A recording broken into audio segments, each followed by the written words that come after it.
This is Christian White of White Associates Practice Consulting, and today I would like to share 6 tips on how to recession-proof your dental practice. Number one, let me start out by asking you a question. Are you in the experience business or the tooth business? That is $1 million question in dentistry. Dentists who feel that the tooth is the vehicle that wheels the patient into the operatory never do as well as dentists who understand that when a patient is in their presence, they need to provide them with a very impactful experience. The experience that they provide will keep the patient coming back. It is also a huge marketing tool. Patients who enjoy going to the dentist and seeing their dentist tell everyone. And by the way, there's this thing online called Facebook. They go online and tell their friends and tell everybody. It's great marketing. Focus in on the experience that you give the patients when they're in your presence. The value a patient feels is how much time you spend with them. Put it in your schedule if you have to. Make your appointment a little bit longer if you have to, but spend some time with these people. You should know at least one personal thing about every patient in your dental practice when you see them. If you can't remember, have the dental assistant remind you or have the front desk remind you in the morning huddle. Very important, especially when you start paying attention to what's going on in the marketplace in terms of a possible recession, interest rates going up, and inflation going up. That's all patients hear about. Counteract that with a great experience. Okay, number two, doctors. This is something that is not widely used, but it should be. All the new patients who come to see you, you should be calling the new patient the night before and welcoming them to your dental practice. Thank you for coming to our dental practice. We're so excited to see you tomorrow. Do you have any questions? Do you have any concerns? Do you have any dental phobias that we should be aware of? Get to know the patient. If you don't get them on the phone, leave a voicemail. It doesn't matter. You made the effort. Most dentists in your zip code will not do that. You will have a huge marketing advantage over every other dentist in your zip code. Very important for you to do that. You can, at the end of the day, you can have your office manager remind you that this is something that you need to do. Be a really good idea if your office manager just to give you a list of the new patients tomorrow and all their contact information and just call them. Just make it a habit of doing that.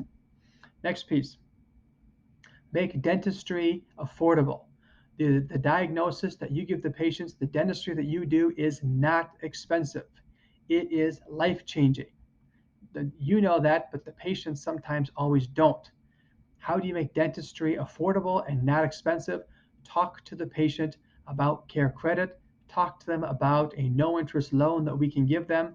And it shouldn't be you just doing this. It should be the office manager, it should be the front desk, it should be the hygienist, and the dental assistants. Everybody should know that dentistry in our office is not expensive. If the patients do not qualify for care credit, all right, 2 options. One, you can pay as you go with the patient, or number two, you can do maybe 3 to 5 or 6 months worth of monthly payments for them. Get a credit card number from them and have that on file so you can charge that at the beginning of every month and let the patient know you're going to do that. That way you make sure that we get paid. But that's another way to help the patient have the life-changing dentistry we know that they need.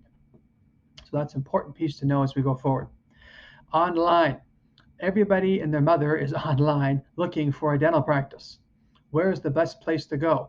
And this is how they're making that decision. Here's the tipping point for the patient online. How many Google reviews do you have? You may not know that. If you don't, it'd be a good idea to find out.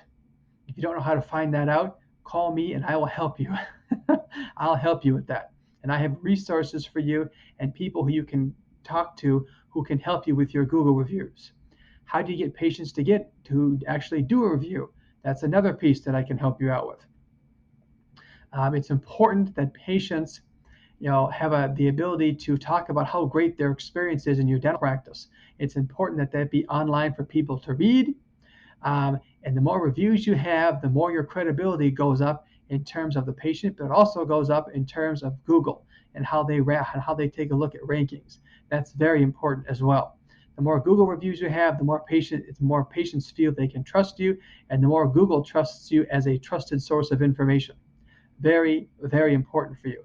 And lastly, This is a new piece that's sweeping across the dental marketplace. How do I pay my bill?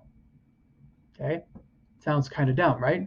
How do I pay my bill in your dental practice is becoming just as important as the interaction the patient has with you and your hygienist and your dental team.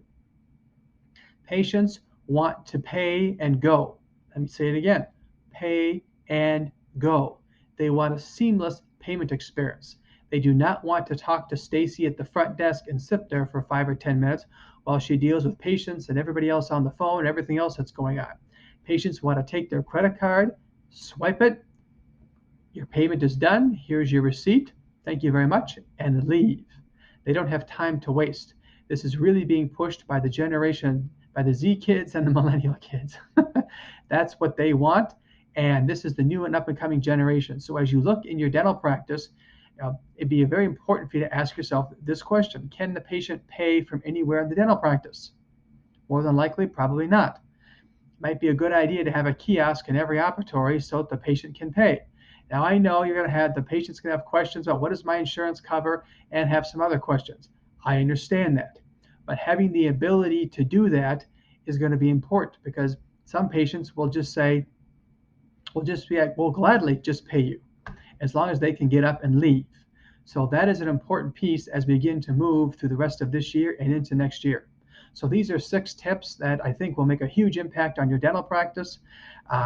So if you have any questions or concerns, please give me a call, and I'd love to talk to you. Take care, and we'll talk soon. Thanks a lot.